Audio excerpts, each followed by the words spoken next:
A massive figure of 155 million. That was the prize. That was the dare. You are about to hear the story of a challenge that broke every rule. A billionaire's ego against a janitor's hidden genius. An algorithm had to be solved.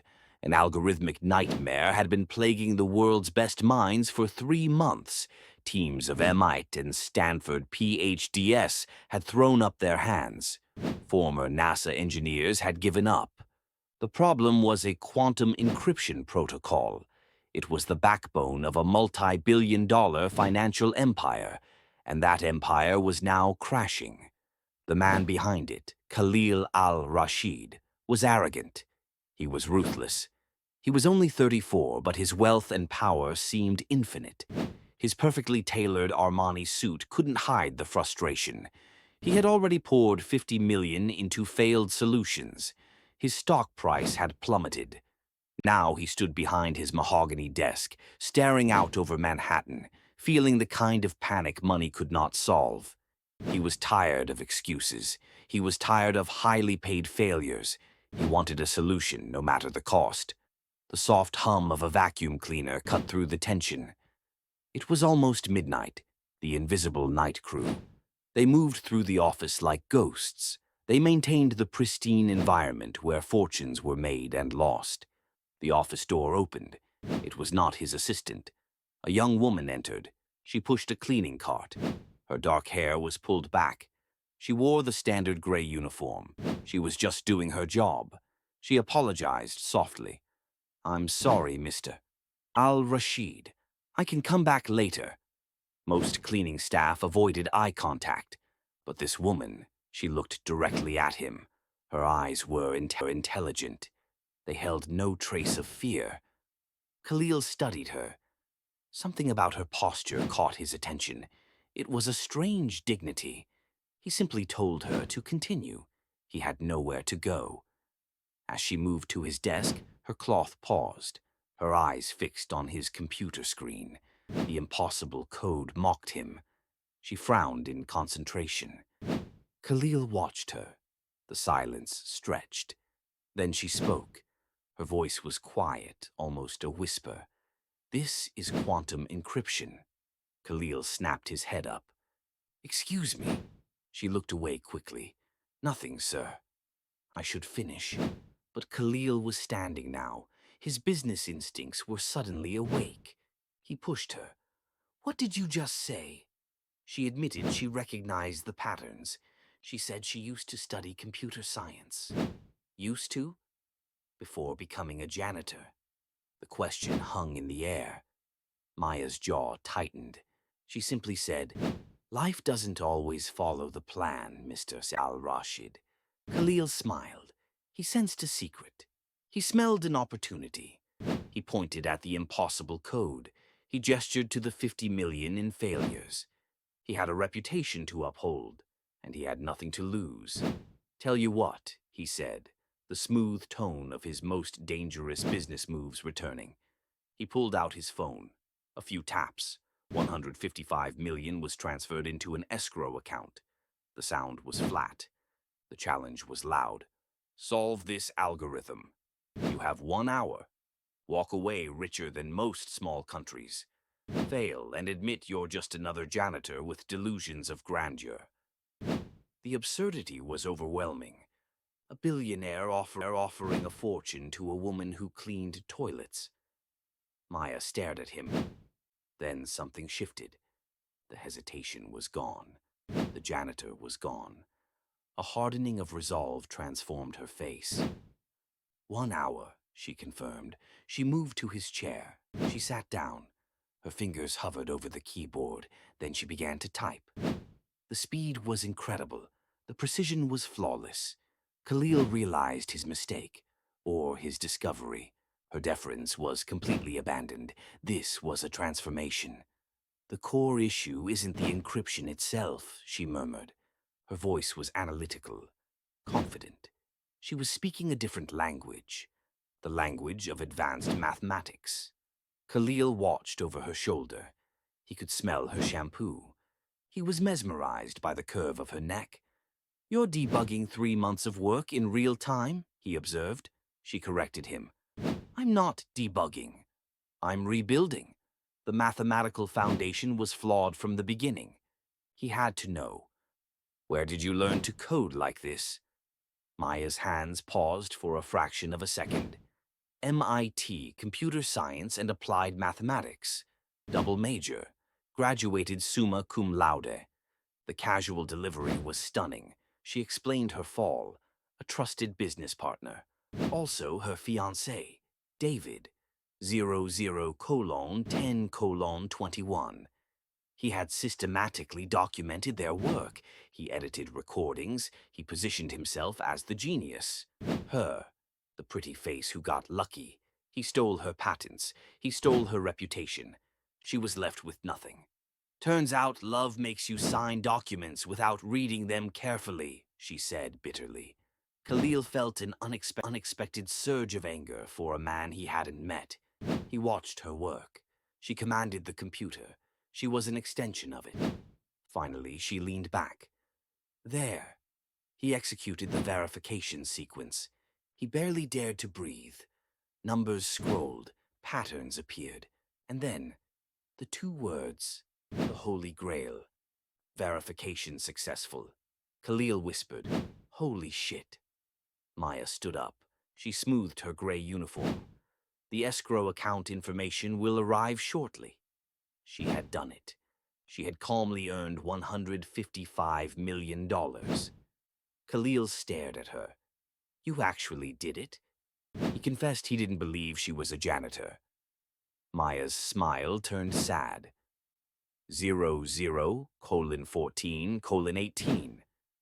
When you lose everything that defined who you were, you become whatever pays the bills. He offered her a job. She laughed. You just gave me enough money to retire. But he saw the fire in her. She needed to create. He needed to enable. I haven't been this intrigued by anyone in years, he admitted. He asked her to dinner. She said yes. 24 hours later, he was nervous. They met at a quiet Italian place. Maya arrived. Gone was the uniform. She wore a simple black dress. She was stunning. He could barely speak. She told him the full story of David, the systematic sabotage, the character assassination, the way David used his charm to manipulate investors and employees. He made her look unstable, untrustworthy. She was pushed out. She had no money to fight the legal battle. She became invisible. As a janitor, no one asked about her potential. No one expected brilliance. She just existed. Khalil felt the desire to find David, to make him pay. He told her she was not invisible to him. He asked her to dinner again. She agreed. Then her phone buzzed. Her expression froze. David. He wanted to meet. He met her in a neutral coffee shop. He was handsome, charming, still predatory. He congratulated her on her windfall. He knew about the $155 million. He revealed that he was considering a partnership with Al-Rashid Financial. The coincidence was too perfect. He slid a tablet across the table. It was a legal document, an original non-disclosure and non-compete agreement. David had subtly added a clause about quantum encryption. He claimed the mathematical framework she used to solve Khalil's problem was developed during their partnership. She owed him $77.5 million. He had her cornered. If she didn't pay, he would file an injunction. He would leak the story. He would destroy her new life and embarrass Khalil's company. He made the threat comprehensive and devastating. Men like him don't appreciate complications, David sneered. Especially complicated women who come with legal baggage. Maya was sick. She turned off her phone. She felt the despair return. David would win again. Khalil was debating tracking her down when his assistant announced a visitor. David Chen says it's about a potential partnership. Khalil's blood ran cold. The man was everything Maya described. Practiced charm, expensive watch. David wasted no time. He mentioned his associate, Maya. He presented the legal documents, the intellectual property dispute. He claimed his framework was in Khalil's new solution. The message was clear: drop Maya or face a costly public lawsuit. Khalil remained cool, but his anger was focused. He had his legal team. He would resolve it. His phone rang again. Dr. Elizabeth Warren, from MIT, Maya's former professor. The doctor was urgent. She confirmed Khalil's fear. David Chen had spent 3 years systematically destroying Maya.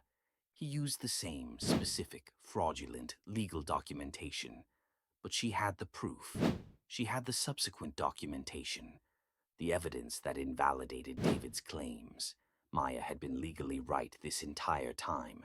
David was simply counting on her being too poor and too broken to fight back. Khalil's anger solidified into a plan. He secured the professor's testimony. He contacted his head legal counsel. He drove straight to Maya's apartment in Queens. She answered the door, exhausted, defeated. Khalil didn't waste time. David came to see me today. He showed me a very convincing story about shared intellectual property. Maya went pale. A story that would have worked perfectly, Khalil continued, if I hadn't also spoken to Dr. Warren from MIT. Maya's eyes widened. She stared at him. She was confused. Khalil explained. The contracts were incomplete. The documentation David used was fraudulent. Maya had been legally in the right for 3 years. She broke down. 3 years of believing she deserved what happened. 004437. Now we destroy him, Khalil said simply. They filed charges for fraud, defamation, and intentional interference. David Chen's career was over.